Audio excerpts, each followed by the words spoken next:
Hey everybody, this is Perch. Um, all right.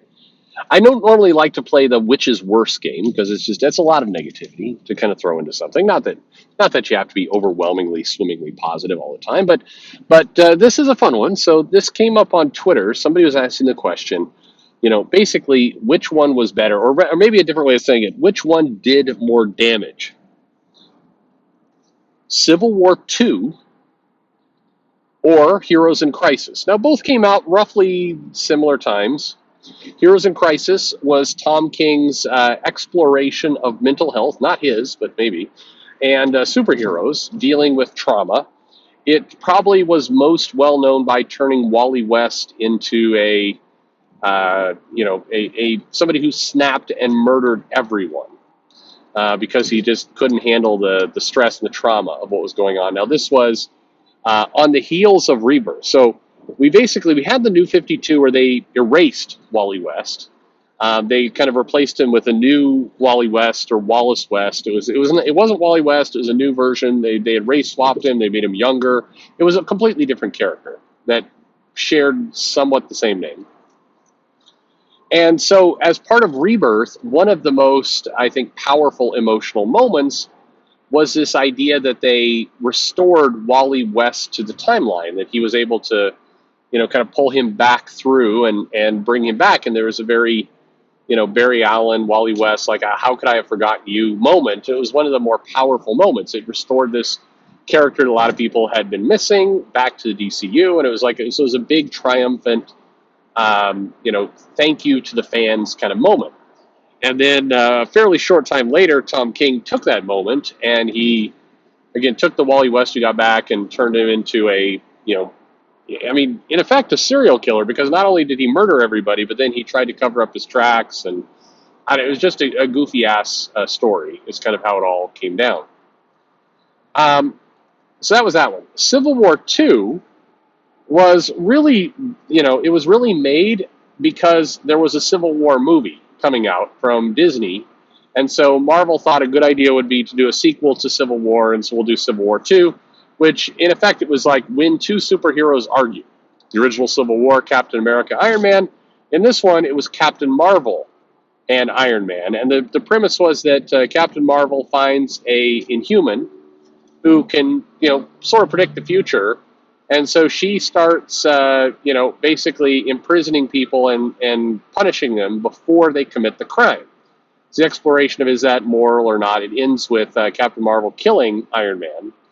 And it also, at this time, Steve Rogers was a secret Hydra Nazi agent. And, the Inhuman wound up kind of evolving into, the kind of the upper echelon of gods. It was a goofy ass story.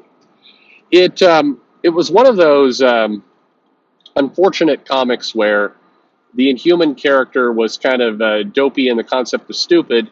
And then we had an event that followed it, Secret Empire, where there's an Inhuman power of somebody who could vomit up, copies of things. I mean, people at Marvel were clearly high during big portions of this entire thing. But anyway, so which series was worse? Which did the most damage?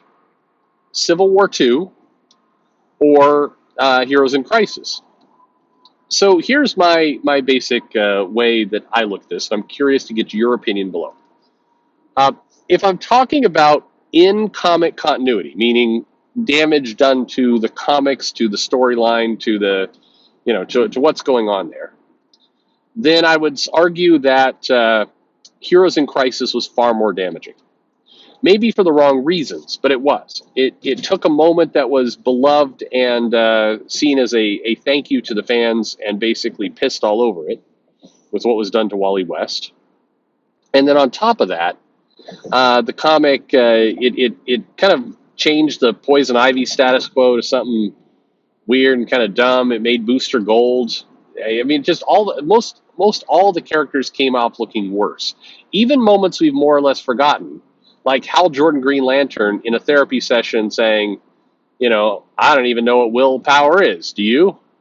I mean, there were just, absolutely a parade of tone deaf, terrible moments from Batman to everybody. just awful.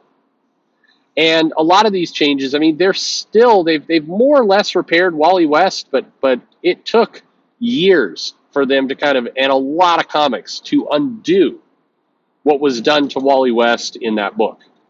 I mean, there was an entire limited series and more to try to do it. And you have this distinct feeling that lurking just around the corner, DC is going to become tempted. Some writer's going to come and go, I want to explore that time Wally West killed everybody. And you're going to open up those wounds all over again. You really feel like that's coming. There's a lot of characters who have been super awkward since that moment. Harley Quinn has been written a little weird. Poison Ivy has been kind of all over the place. I think it did definite damage. Now, Marvel's Civil War II, by contrast, also did damage. I mean, the character that probably got the most damage was Kamala Khan Miss Marvel, which was a fairly popular book, or at least decently selling book prior to Civil War II. Civil War II, which had her running a Captain Marvel-inspired prison camp, kind of wrecked a lot of the innocent kind of things people liked about the comic. So that was it definitely wrecked her as a character, but not catastrophically, just a little. Most of the other characters emerged more or less unscathed, not because they were written well, but because Marvel kind of retcons and forgets shit that happens in their events so often that whatever went on with Captain Marvel and Tony Stark and all that kind of stuff was pretty much brushed under the rug within a year, as Marvel, leapt forward to go to the next event and basically erase the memories of everything that happened in that one. Now, this is common for all of their comics and their events that they do. So, they kind of win that one by default.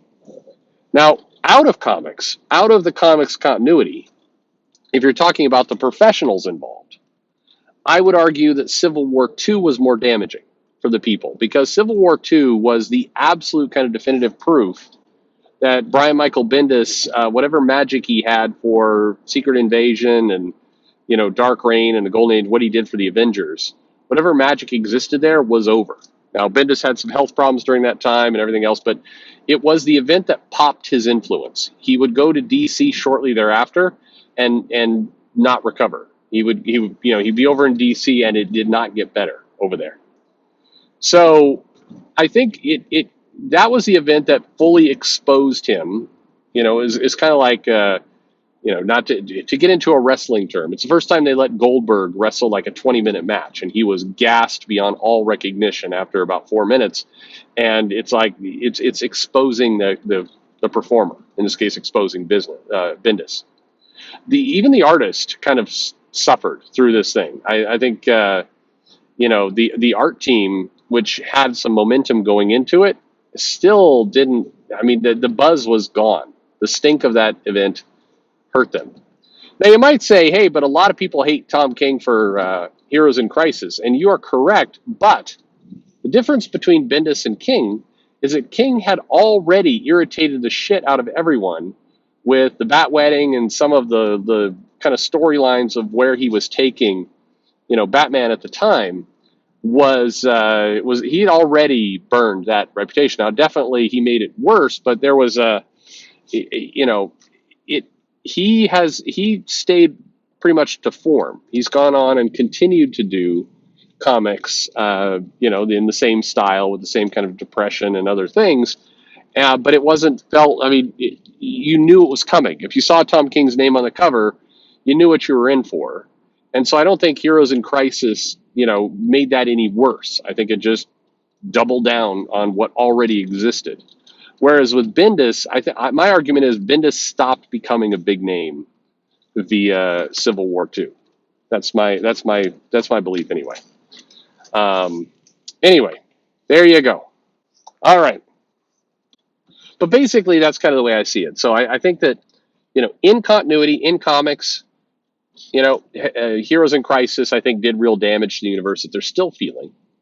Out of comics, I think Civil War II wound up popping the mythology around one of the bigger name writers at the time and caused damage that way. So that's the way I look at it. It's a little bit of each. So what do you think? Which event do you think did more harm? Or, this is totally fair game, you can say, you're out of your mind. Both those events were amazing. They were brilliant, and I don't know what you're talking about with damage. That's absurd. What you're saying is crazy town. You're a hater. They were glorious comics, and you're being way too negative. So let me know your thoughts in the comments below. Like and subscribe, of course. And as always, thanks for listening.